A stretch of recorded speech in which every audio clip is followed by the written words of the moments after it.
नमस्कार मंडळी, कसे आहात आपण सगळे? तर आपल्या सगळ्यांचं पुन्हा एकदा स्वागत आहे नवीन एका धमाकेदार व्हिडिओमध्ये.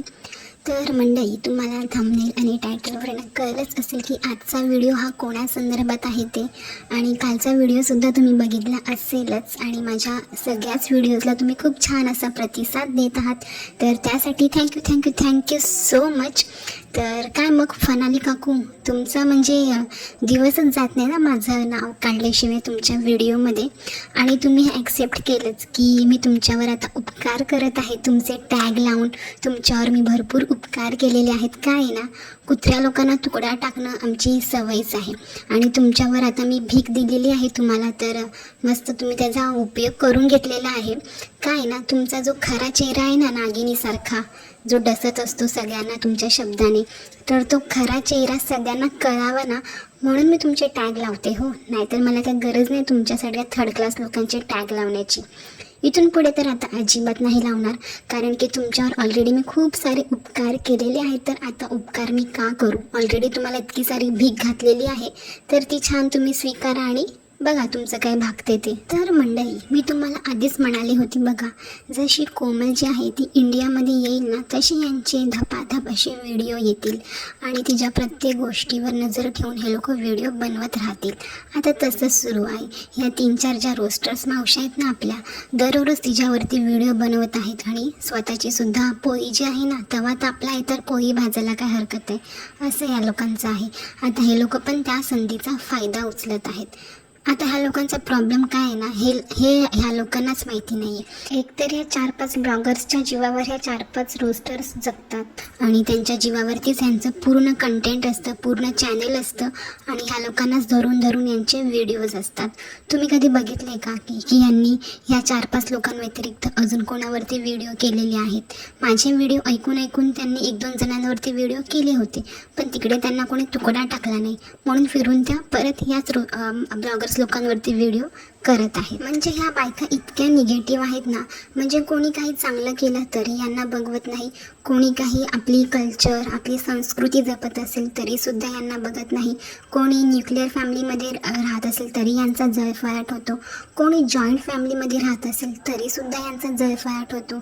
म्हणजेच बघा, आता कोमल जेव्हा लास्ट टाईम आली होती तेव्हा ती तिच्या म्हणजे व्हिडिओमध्ये तिच्या नंदा, तिची वहिनी, भाऊ हे दिसले नव्हते.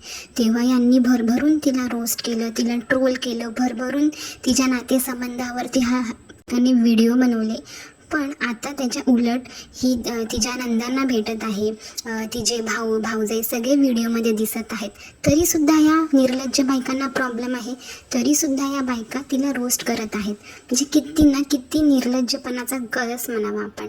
आणि लास्ट टाईम ती स्वामींच्या मठामध्ये नव्हती गेली, तर त्यावरनं त्यांनी तिला ऐकवलं आणि आता ती स्वामींच्या मठामध्ये गेली तरीसुद्धा तिला ऐकवत आहेत. म्हणजे नेमकं ह्या बायकांना काय बघायचं असतं ना, खरंच ह्यांचं डोकं जे आहे ना, अजिबात ठिकाणावरती नाही आहे, हेच याच्यावरनं दिसून येतं. आणि मंडळी, तुम्हाला मी एखादा कमेंट दाखवते, ती कमेंट तुम्ही आधी वाचा. तर मंडळी, तुम्हाला कळलंच असेल या कमेंटवरनं की ही जी आपली फनाली काकू आहे आणि इतर ज्या मावशा आहेत ना, त्या घरफोड्या आहेत, अक्षरशः घरफोड्या बायका. म्हणजे ह्यांचं तर काही फॅमिली लाईफ नाहीच आहे, हेच ह्याच्यामधनं दिसतं. आणि असेल तरी ते कमोलिका, मंत्रासारख्या ह्या घर फोडणाऱ्या बायकांमधल्या एक बायका आहेत.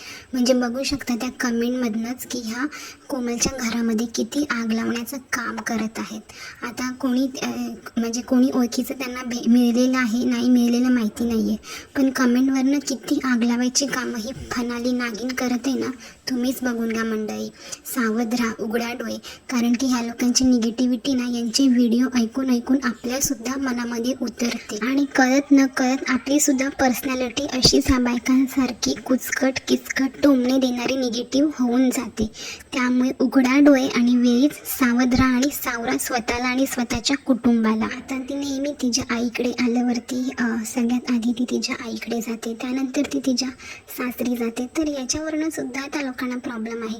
अरे तो तिचा पर्सनल चॉईस आहे. तिच्या हजबंडला, तिच्या सासूबाईंना काहीच प्रॉब्लेम नाही आहे. ती सगळ्यात आधी माहेरी जाते, तर ते तुमचं का दुखत आहे तेच कळत नाही आहे मला.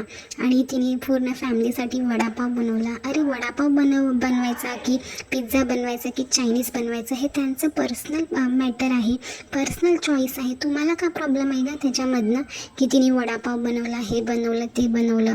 तुला बनवता येत नसेल ना तर शिकून घे तिच्याकडनं. ती किती उत्तम स्वयंपाक करते ते. आणि आता तिच्या भावाचं लग्न आहे, बारक्या भावाचं लग्न, तर त्याच्यावरनं सुद्धा ह्या लोकांना एवढी खाज उठली आहे ना की तिच्या मधल्या भावाचं लग्न का नाही, बारक्या भावाचं लग्न का नाही होत आहे, म्हणजे बारक्या भावाचं लग्न का होत आहे, याच्यावरनं सुद्धा यांची चर्चा चालू आहे. आणि ती किती ओव्हर ॲक्टिंग करते. अरे प्रत्येक मुलगी आपल्या भावाच्या लग्नामध्ये इतकीच आनंदी असते आणि तिचा तो आनंद ती व्यक्त करते आपल्या पूर्ण यूट्यूब फॅमिलीसोबत. त्यात तुम्हाला काय प्रॉब्लेम होत आहे?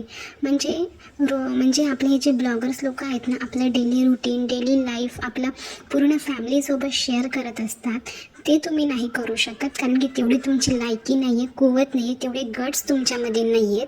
त्यामुळे तुम्हाला इतका जळफळाट होत आहे ना की हे लोक इतक्या लोकांचं प्रेम यांना मिळत आहे, इतका मोठा ऑडियन्स त्यांना बघत आहे, इतकी पॉझिटिव्ह कमेंट्स त्यांना येत राहतात. तर हे सगळ्या पॉझिटिव्ह गोष्टी बघून तुम्हाला इतका त्रास होत आहे ना, त्यामुळे असे घाणेरडे नीच प्रकारचे व्हिडिओ तुम्ही बनवता ह्या प्रत्येक ब्लॉगर्सबद्दल. आणि खरंच मावशांना, तुमच्यामध्ये जर गट्स असतील ना तर तुम्ही इतर ब्लॉगर्सला, इतर यूट्यूबर्सला का बरं रोस्ट करत नाही? कारण की तुम्हाला माहिती आहे, तुम्ही त्यांना घेतल्यावर ते लोक तुम्हाला काय सोडणार नाही आहेत, तुमचं होत्याचं नव्हतं करतील. त्यामुळे ना तुमची टरकते. बाकी मोठ्या यूट्यूबर्सला, ब्लॉगर्स लोकांना तुम्ही अजिबात रोस्ट करत नाही.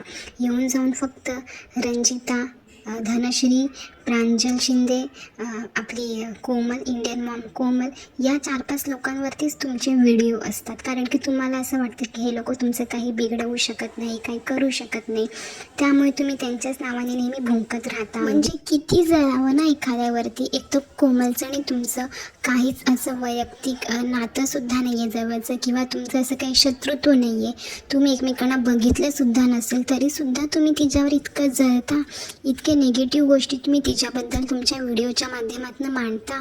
म्हणजे आता तिच्या भावाचं लग्न आहे, ती एवढी एक्सायटेड आहे, ती तिच्या फिलिंग्स शेअर करत असते आपल्या यूट्यूब फॅमिलीसोबत, ते सुद्धा तुम्हाला बघवत नाही. त्याच्यावरनं सुद्धा तुम्ही तिला बोलत राहता, तिच्या आईबद्दल बोलता, तिच्या भावंडांबद्दल, सासूबद्दल, तिच्या नंदांबद्दल तुम्ही बोलता. म्हणजे लाजच वाटत नाही आहे तुम्हाला. आणि एवढंच काय तर तिच्या मुलींनासुद्धा तुम्ही सोडत नाही आहात.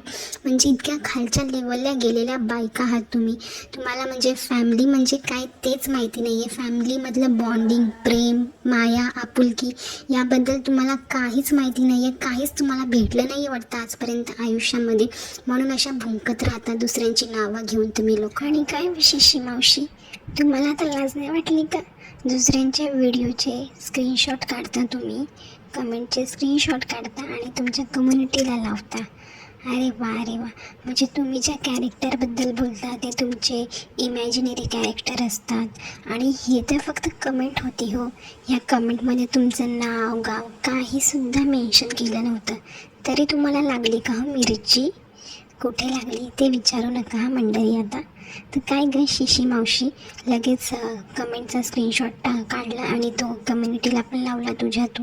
म्हणजे काय तुला पण वास काढत जायची सवय वाटतं? जे तुम्ही धनश्रीला बोलता ना त्याच्या डबल टेबल तुम्ही करता वेड्यासारखं, हे लक्षात ठेवा. आणि तुम्ही लोक किती त्रास देणार आहात. म्हणजे ते कमेंट वाचले ना अक्षरशः, म्हणजे एखाद्या व्यक्तीला तुम्ही अगदी डिप्रेशनच्या शेवटच्या लेवलला नेऊन ठेवून काहीतरी त्याच्याकडनं चुकीचं कृत्य होईल अशा लेवलच्या तुमच्या कमेंट असतात, तुमची भाषा असते, तुमचे व्हिडिओ असतात. त्यामुळे प्लीज सुधरा स्वतःला जरा. कारण की हे जे सगळं कर्म आहे ना ते फिरून तुमच्याकडे डबल टेबल नाही तर 100 पटीने तुम्हाला रिटर्न मिळणार आहे. त्यामुळे वेळीच सुधरा आणि जरा सुधारणा घडवून आणा स्वतः. तर मंडळी, आजचा व्हिडिओ मी इथेच संपवते. भेटूया अशाच एका धमाकेदार व्हिडिओसोबत. तोपर्यंत स्वतःची आणि आपल्या कुटुंबाची काळजी घ्या. भेटूया लवकरच. बाय.